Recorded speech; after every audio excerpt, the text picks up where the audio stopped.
Okay, guys. So what I'm going to present is this is a presentation on how to support fine motor and pre-writing skills with your student. This presentation was made by one of my colleagues. So obviously this is her information that I'm just going to go over with you. If you have specific questions about your child's fine motor or pre-writing skills, please just let me know and I can get you in contact with her and we can, have a more in-depth conversation or more individualized conversation. So again, this is fine motor and pre-writing skills. So how to support that with your child that's in preschool. So first question, just as a interesting thing, how many muscles do you think you need in order to write? So again, it's not just what might be in your hand, but maybe for your whole arm. So that number is actually, you have 34. I'm going to scoot that's where the webcam is going to be. You have 34 muscles in your hand, wrist, fingers, arm, and shoulder that are a part of writing. So it's not even just the muscles in your hand. It's all this is what enables us to write. So when we think about why do we teach fine motor and pre-writing skills in preschool, right? We're not expecting kids to really be like writing papers or anything in preschool. There are 4 stages in the development of fine motor skills that are the foundational skills of pre-writing. So our first is our whole arm movement. And I'm going to go through each of these more in depth. So whole arm movement, whole hand movement, pincher, and then pincer, which pincer, again, I'll explain how that works. But the reason why these are the 4 stages of development is a child or someone, a person, isn't going to be able to do like a pincer movement if they haven't mastered whole hand movements. So these very much go in order. So we master whole arm, then we go to whole hand, we go to pincher, and then we go to pincer. So let's go through those a little bit more in depth. So our first stage is whole arm. So like in these 2 photos, right? A baby flinging their arms at an object, a child painting, not really using their hand, but just painting like this. Maybe as an infant in their feeding chairs, I was going to say smoothing. That's not the word. Smearing food all over their eating tray. So again, that's whole arm movement. So you're using your whole arm to be doing something. Our next stage is, again, whole hand movement. So this can be you. So again, you have your whole arm movement, but then your hand is squeezing something, right? We're using all the fingers to accomplish something. So grabbing a toy, squeezing something, things like that. Then our next stage is pincher. So again, how these are different from pincher to pincer, I'm going to get to that in a second. But so this is just pinching things. Pinching usually with our thumb and finger, but again, pinching. So even like tearing is, in class we've done grab, tear. That is a pincher movement. When we get to pincer, again, the main difference with pincher to pincer is that pincer is you are pinching something, but then you're moving it or doing something else with it. So again, a pincer might be grabbing a crayon, whether it's with 1 or 2 fingers, and then moving and drawing, grabbing a piece of strawberry and bringing it to your mouth. So again, it's pinching, but then also moving it to a different location and doing something functional with it. So our next thing that we're going to talk about is, how does preschool help with our fine motor skills? So these are things that, again, we do in class sometimes. So we use play experiences and learning opportunities. So one of those is just, being outside in recess. In speech school, we obviously don't have a huge opportunity to go outside and do recess. But I do try to have some activities within our school year that do support fine motor skills. One of which I haven't done a good job of having these out, so I will be better at that, is Snap Cube activities. So I'm actually it's gonna load a different thing. So Snap Cubes there's lots of different models from different companies, but this is a very basic model. So these are snap cubes. Oh, get into my camera. So you can snap them together and then make make a tower or whatever. So with these snap cube activities, you can create the rain boot. So if I were to, I do 1, 2, 3, 4, and then do another row, and then do like 2 up or something. Again, these ones would be, you would just like lay it out on the table and you would stack them up and then make the pattern. So there's a rain boot, there's a snail.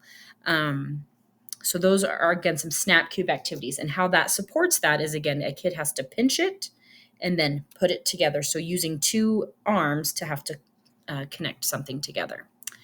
Another activity are Play-Doh mats. Again, this is another preschool activity that, again, I haven't put out, but these are definitely something that if you're interested in, I can send you copies of these. So if you see this airplane, it's missing its wings. So what a child would do with this is with Play-Doh, they would create the wing out of Play-Doh. So again, they're having to mush, stretch, roll, whatever, to make the wing of the airplane. So here's an airplane. They have to make the sail of the boat. And then another kind of activity would be cutting or snipping. With cutting and snipping, so those are the ideas down here. We have, cutting straight lines. We always start with cutting. We always start with cutting straight lines first. We never, even trying to cut a circle. Our first thing is just to snip a straight line. So close, let go, close, let go, close, let go. And then as they master that, then we can move to cutting a straight line. After that's mastered, then we move to curves. And so again, with this flower, sorry, I don't have a pointer. On the dotted line, it's just cutting to the center and letting go, cutting to the center, letting go. And then another activity is choosing how long the person's hair is going to be. So you snip, snip, snip, snip, snip, or cutting each line to make his hair shorter and shorter and shorter. This is, a princess's dress, how much ice cream, things like that. So again, that's just one example of a cutting or snipping activity. So again, with cutting, we always do just a snip first, then we move to cutting. So snip is just close, let go, close, let go. So like, here's my paper. I would just do close, let go, close, let go, close, let go. And then after that's mastered, then we move to cutting up a straight line, and then we move to curves. Another activity that we do is sharing or tearing paper. Oh, biscuits. Sorry. Another one is, again, tearing paper. So you may have heard me say this in class: pinch, pinch, tear, pinch, pinch, or I say pinch, pinch, pull, pinch, pinch, pull. And then any arts and crafts. So anything that's getting those all of the fingers in our hands to be, coloring something, things like that. Again, if your child is still doing mainly whole arm movements or most likely whole hand movements, then trying to have them do a 3 pincer grasp is going to be a little bit harder for them, because again, we have that area, stages of development. So if they're doing whole hand, then you can start working on pinching, but that's just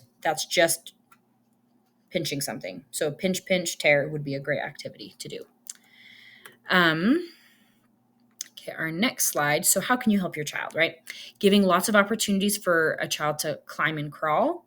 A great example of helping a kid get from whole hand to getting more used to, if they're able to pinch, but they're having a hard time moving towards doing it, more fine motor with like pinching and pincer, is having a child see this picture right here where the child is laying on the ground. What that is forcing the child is that they can't move their arm to help with the movement. They have to use the muscles in their hand. So again, if they're laying on the ground on their elbows, then they have to use more of their hand muscles. Any of these threading activities, string art activities, playing games that use the whole body, building with blocks, lacing boards and lacing beads, which is the other two pictures, art activities, and this is the other important thing that sometimes, for me anyways, as an educator, this was kind of new information when I was receiving this information a few years ago, was allowing children to use standard sized writing tools, and not using enlarged. So again, there are a lot of crayons, pencils that are larger, and that is thought to help. It's help to help kids grip, which in some cases that can be helpful.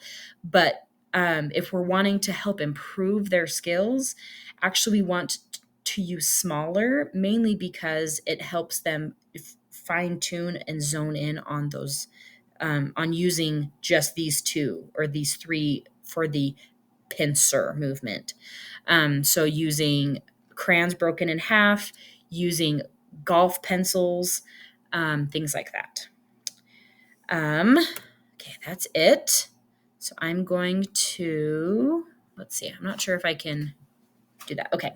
If you guys have any questions about fine motor or pre-writing skills, let me know, and I can definitely ask people that know a lot more about this topic than I do.